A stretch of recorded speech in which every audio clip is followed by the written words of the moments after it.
Let's see what we can do here. Let's see. I want to try different things. Oof. What is that? What is that?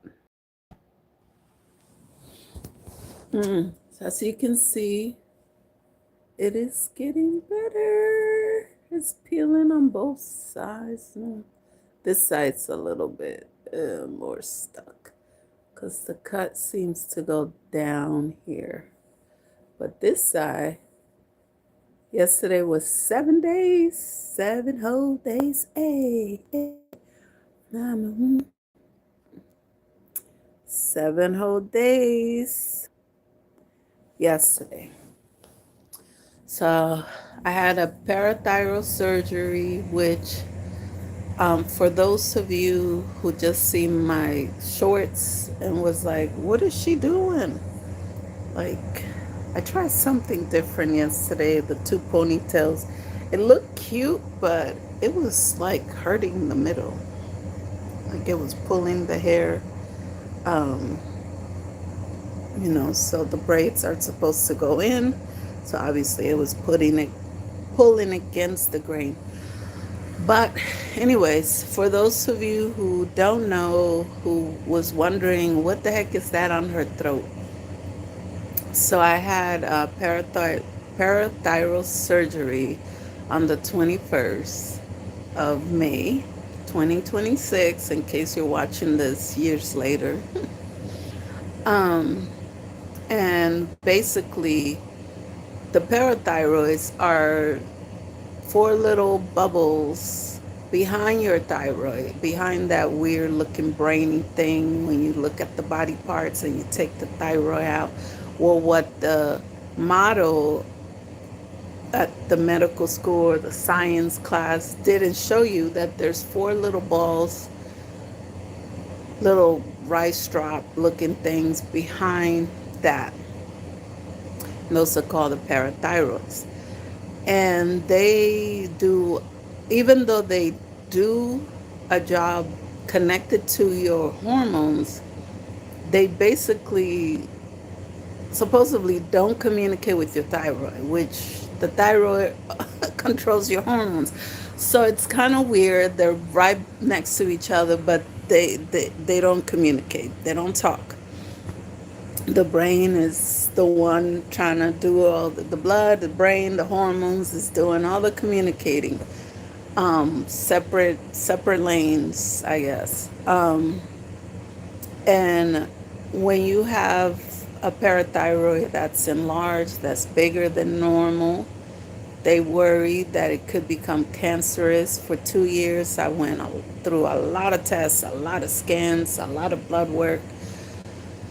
Then they noticed that it was getting bigger. One of them was getting bigger than I had that looked enlarged. But even with the last scan, they couldn't tell. Like they're like, once we get in there, we could see that you could have more. It could be just that one. We don't know. But the most dangerous part of that job is, or that being not normal, it basically starts misfiring communication, telling your brain, your body, oh, the bones have too much calcium. Let's take some out. Let's take some out. Let's take some out. And putting it into your bloodstreams. Well, anything in your bloodstream that the blood is have can cause you to have a heart attack, a stroke, whatever. But I am protected. Thank goodness God got my back, because they said the same thing with my thyroid being so off balance and the numbers being high. I kept telling them for 4 years, I'm like, I'm gaining too much weight. Like, what's going on? Something feels off. I was already dealing with perimenopause that they didn't believe me. For 10 years, I started it, I believe, when I was 35, 34, 35. They finally, at 44, one of the doctors said, oh, you are approaching that age. You could be, maybe, I don't know. You're still young. I'm like, according to the groups, there is no such thing as too young to go through it. So I just kept doing my own research, kept treating myself, and maybe God, maybe the combination of me doing the work and praying, God kept me safe, because that could have given me a heart attack. That could have given me a stroke. So I dealt with that. Then they finally put me on medication at 44 for the thyroid. At 45, no, 44 and a half or so, they're like, whoa, your calcium, what's going on? Da, da, da. Maybe it was closer to 45. Then they're like, whoa, the calcium levels are way too high. Like, what's going on? Da, da, da. Then comes the parathyroid. I'm like, I thought I was already dealing with the thyroid issue. No, no, no. They explained to me what the parathyroid is. I go to the endocrinologist, which is a specialist to deal with the nose, the throat, and all that good stuff. So she's great. I love her. She takes her time. She informs you. She answers your questions. She's the best part about Harborview right now for me. She's telling me about, like, hey, you're not at the danger zone, even though your calcium is going up. This is what she tells me the first time. The second time, she's like, oh, your calcium keeps going up and it's getting to the danger zone. The third time, she's like, oh, yeah, we might want to talk about surgeries and this and that, because we don't want two things to happen. One, for it to turn cancerous, or two, for you to break your bones and then you have to deal with that issue or whatever, or have a stroke, heart, whatever. So I'm like, okay, well, I'm usually the type to be like, nah, we're gonna fix whatever I was doing. I was dealing with too many things hitting my hormones, and I was flashing on my kids. My relationship was suffering at that time, back in 2021. It probably started suffering around 22. I didn't understand it, so I didn't expect anybody else to. And hard for me to explain. I wasn't raging for no reason. I was getting sick of apologizing. So I just kind of started pushing people away and just kind of wanted to be left alone to figure this out, because it is really, really hard to, minus my kids, I felt like nobody else would understand this. People would just assume that I'm making this up. So I'm just like, I just want to be left alone, figure this out, whatever, whatever. So, um,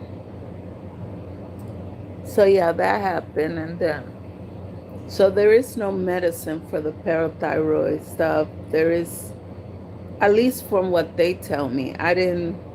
My head was too much all over the place, dealing with too many things at once. So I didn't do what I normally do, is the deep dive. But I did find how to control, because I went from 165 to 310. And in 7 months to a year, I took it down to 202. I was almost under 200. And then stress, life, this and that came back, got me back, depression. That's because you don't you can't wear what you used to wear. Your self-esteem is attacked. And if you're dealing with a bum that doesn't uplift you, that doesn't know how to encourage you, that makes you feel like you're not as pretty as whatever, try to make you feel like somebody else could be better, whatever. that can also, that's why it's better to just kind of get rid of everybody that doesn't include your immediate family or your immediate support. Unfortunately, my kids had no choice. You know, they are my kids, and you know, there was hard times that we went through. But after having the surgery, I had a few scary moments. I had to go to the ER. They left the IV in, bloody IV. I had to have them take it out.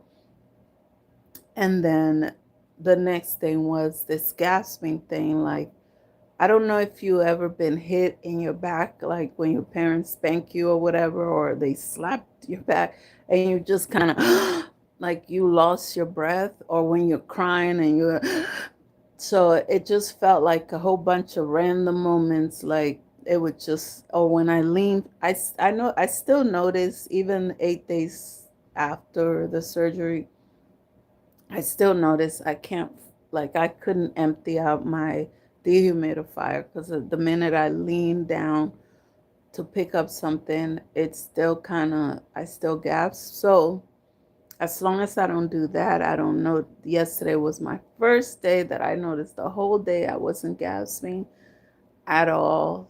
Um, so I still got, until this falls off, I'm gonna try not to pick up big old heavy water bottles, big old bag, just try to limit myself, which is really hard because I'm really independent, even though I'm codependent, but I'm really independent at the same time. Um, I had no choice. Like, I have to do things myself because even when people say they're gonna do or they're gonna, I end up having to figure it out on my own. God always is there, thank goodness. But I'm learning not to whine about it and not to expect people to keep their word. Like that was a hard that was a real hard lesson to swallow, a real hard pill to swallow. Um, I think the only people that I had in my life before that kept their word was the kid's godfather. If he said he was gonna do something, he did it. And believe it or not, my dad, like, well, no, because he left me stranded in some hospital 8 months pregnant. No, so no. Um, I'm trying to think of about anybody else. Yeah, I don't think.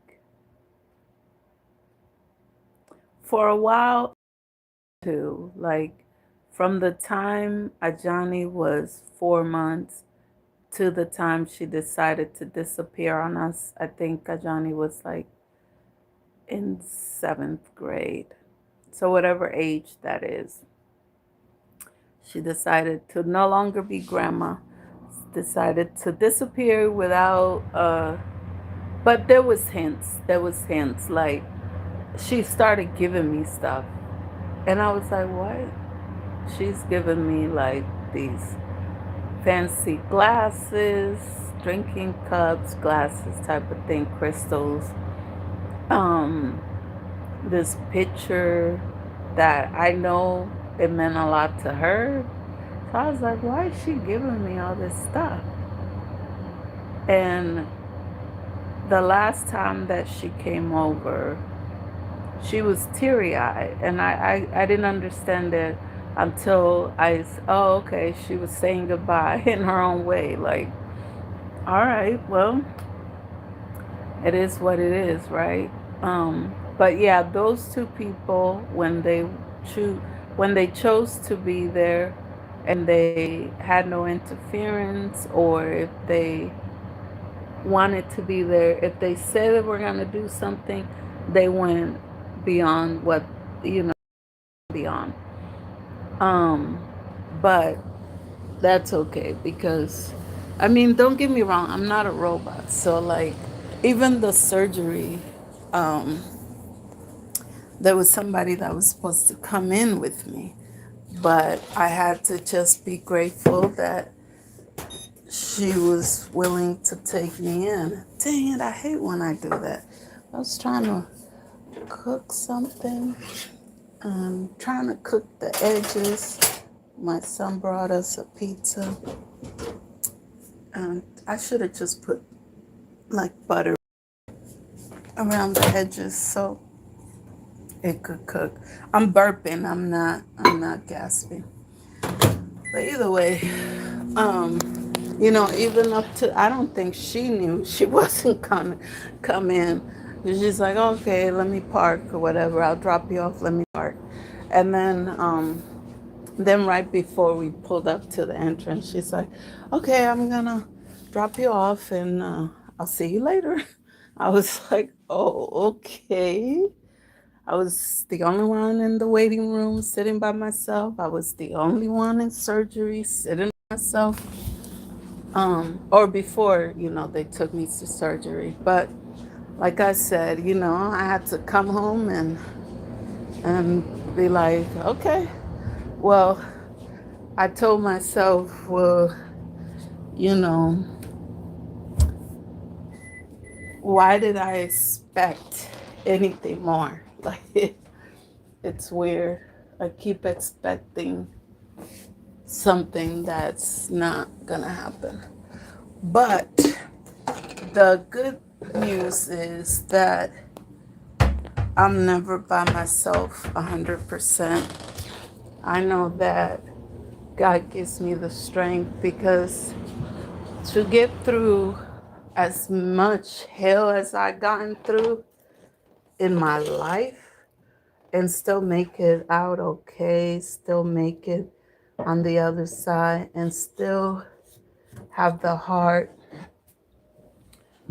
to still love, still be happy, still be joyous, still think of people being good, still, you know. Like I used to be like, oh, I don't want to sound conceited. Well, no, you got to give yourself props. You got to give yourself props. It's not being conceited at all. If anything, I think some of us don't do that enough. I'm watering my plant. Somebody gave me, oh, I hope I didn't put too much. I think I did. I think I did. Oh, because it was going straight through. But, oh no, it's actually dying. Oh no. See? My pink. Okay. I can put it outside. Today's kind of gloomy, so I'm not sure if it's going to do well. Seattle weather. I'm telling you. But I don't know. Maybe it'll be okay. As long as the bugs and it looks so pretty on my table outside. I gotta paint.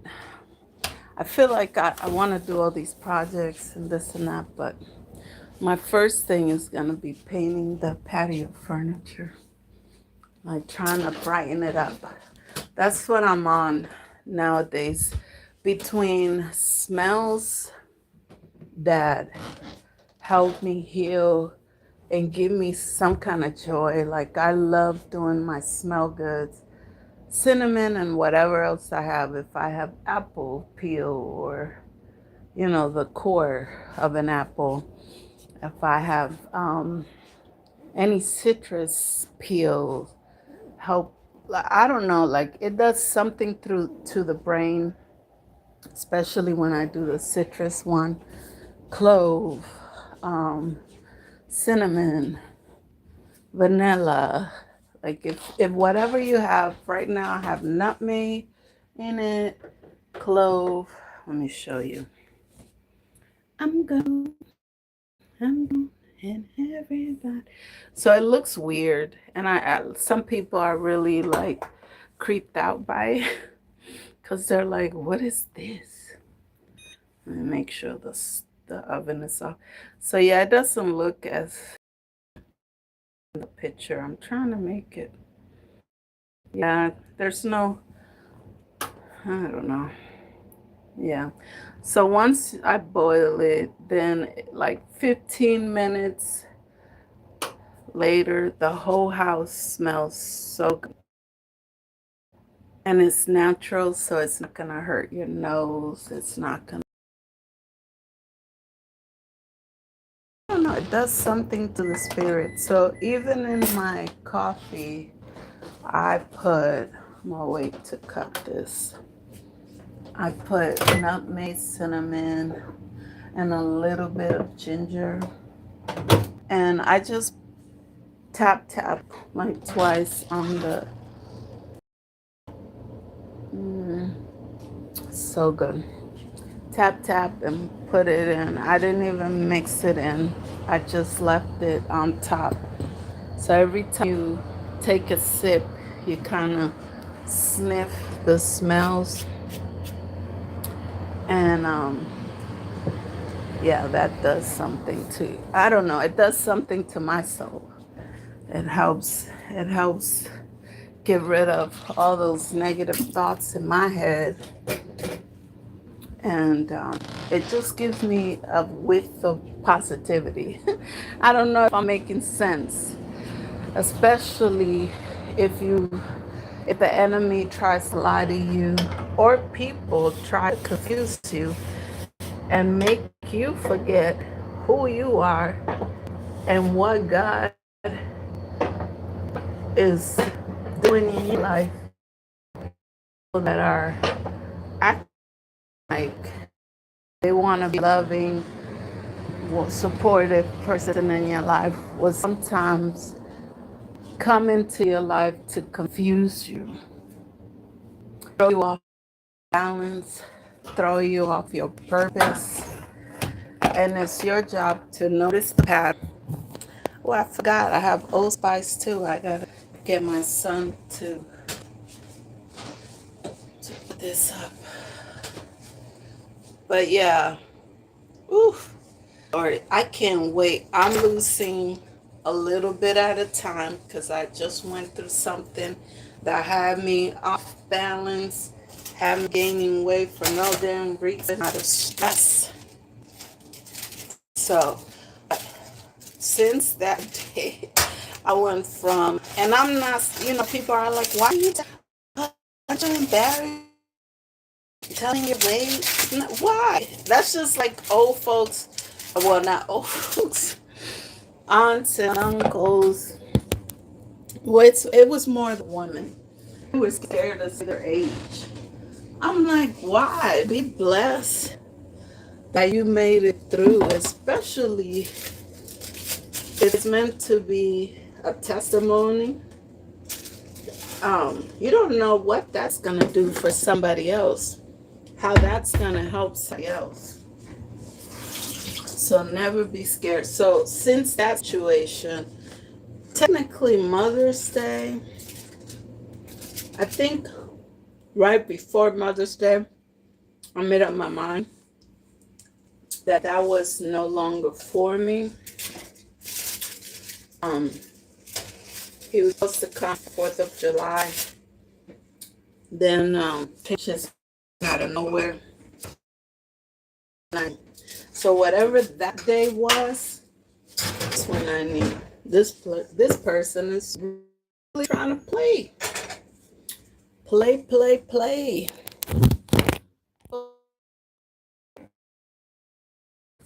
Oh, God is protecting me. That don't even want me to talk about that situation no more. It's like I got rid of it. Why you keep no. I'm God. I'm being obedient and trying to encourage somebody. You're never stuck. Don't ever feel like you're stuck in a situation with a person, with a place, a thing. You're never stuck. You can always, people are dependent financially, and especially kids, and get dependent on men and men or the partner, whatever partner. You're dependent on a partner emotionally, physically, financially, however it is. And then you start feeling like, oh, I can't live without them. Oh, but you were living without them before. So what's the difference? The difference is you met somebody that had a purpose in your life, or a time, a period, a season, or reason. So, but my main message for today is do what makes you happy. Like, I'm simple. Look at what makes me happy.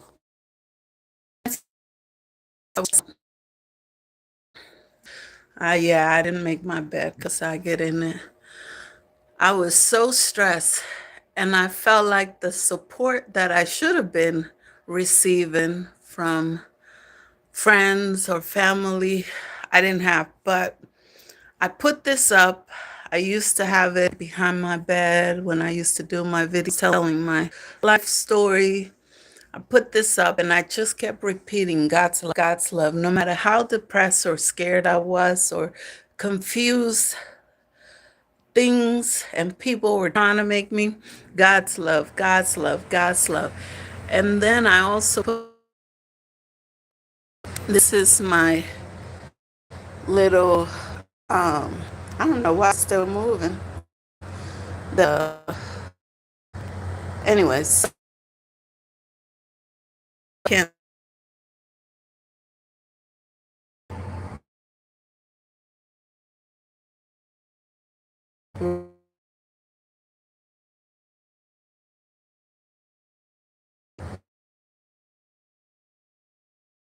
right out.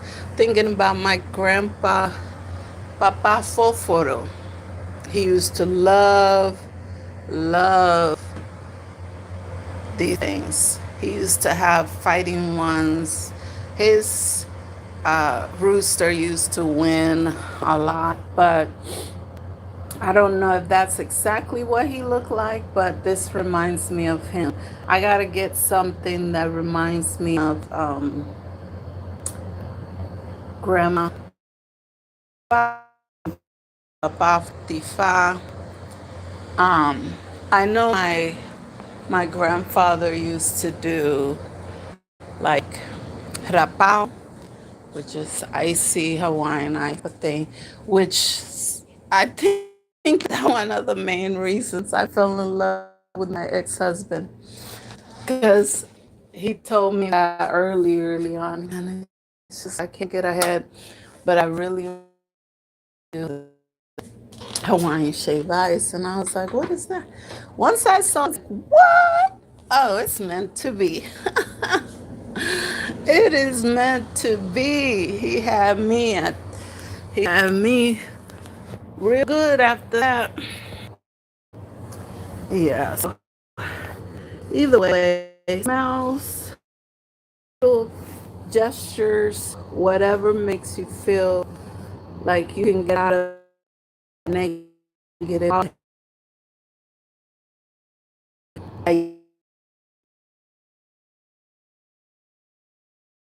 Somebody doing.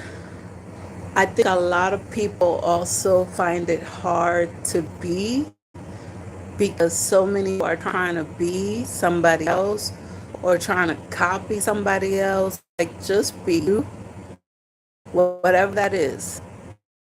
Like, don't let people in you they think you're strange. That means you're not a sheep. Don't be.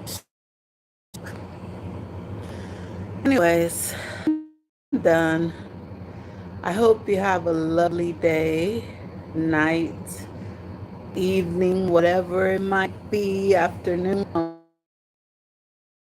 I get some rain for the flowers, and just remember April and May are renewing yourself should be a thing. Forget about January 1st. As thing grows outside, let that be a reminder to you.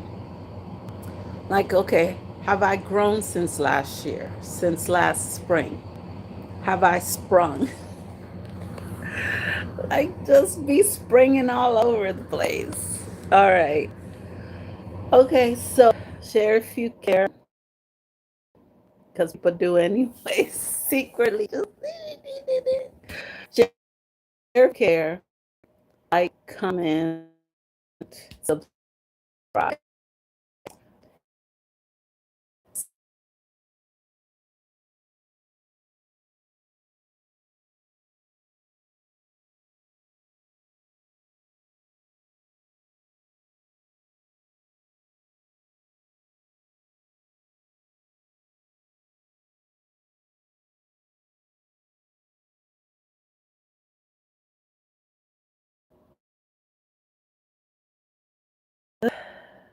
There we go.